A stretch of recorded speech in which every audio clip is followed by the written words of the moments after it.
Right, I watched The Little Things, Dean. Ah, You heard of this film? I have. I think the poster is blue. Very blue. 3 people on it. You've got Denzel, Jared Leto.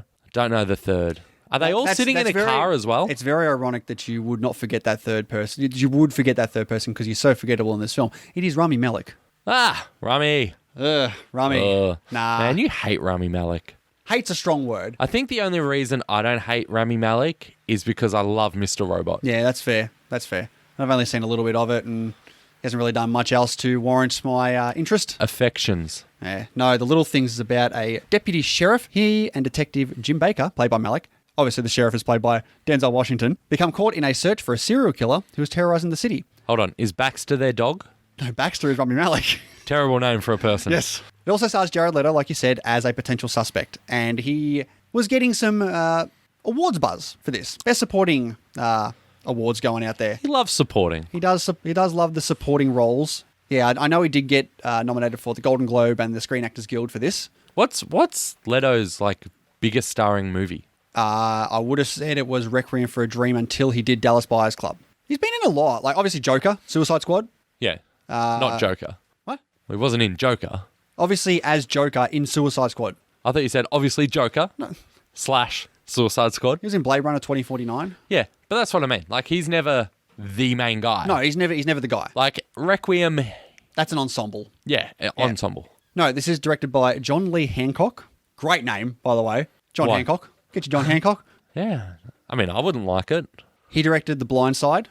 Haven't seen it. Saving Mr. Banks. Haven't seen it. And a film I spoke a couple of years ago, The Highwaymen. Haven't seen it. I know. You definitely trashed that film. The Highwaymen. Yeah. That's that really boring looking one with Kevin Costner, isn't it? Yes. Very memorable. You obviously remember that from a couple of years ago based off a poster. Because I considered watching it, then I re-looked at the poster. You love it. You love looking at a poster. I was like, you've got to be kidding me. Good film. Yeah, sure. It is available on HBO Max at the moment, and it does have a 6.3 on IMDb. The Highwaymen. I don't know what that is. I'd say it would be higher than 6.3 though. Really? Yeah, I would say. Probably by the low 7s maybe. But The Little Things, right? That seems a little... Seems like a little thing. That seems way high, man. You get what I was going for. Yeah, we'll push past that. Okay. The Little Things is not good. It is acted very bland. Denzel Washington is the main guy in this film. He clearly looks like he's just in his Equalizer 2 territory where he's just like, yeah, all right, let's just get in here. I'll read my lines and I'll go back to my camper and you'll pay me my money when we're done here. But he's not even the worst part of this film. It's Rami Malek. Figures. Playing this, really serious detective who's like the it and a bit guy who's out and about, who can solve all the cases. He is miscast in this film. Have we seen him in James Bond yet? Have you seen him in James Bond yet? Well, I don't remember Spectre. So he's coming in the next one, is he? Yes, that's right. Ooh, what are the odds he ruins that film? High. Because he's not a good actor, honestly. He's not. And this film that he was in here, he's not good at all. He's definitely a massive letdown. Not saying that if you had someone in here who could act better than him and did a better job, that this would make this a recommend. It would not be. The story overall is kind of bland.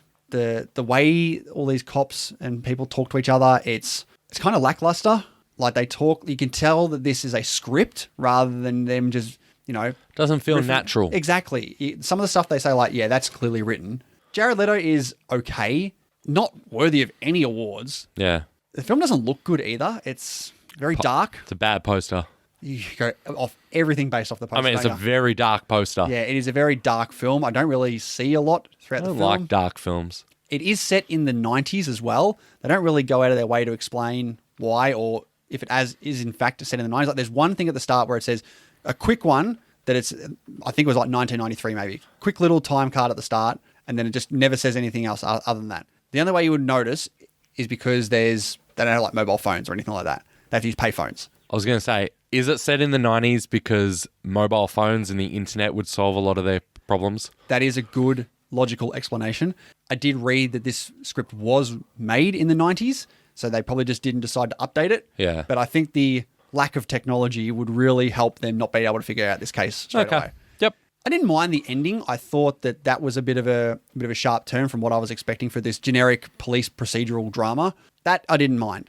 but nowhere near enough to save this film from what is a pretty generic and bland film with 3 Academy Award winners in as the 3 lead roles here, 2 stars for The Little Things. Should have been way better than what it was. So there you go.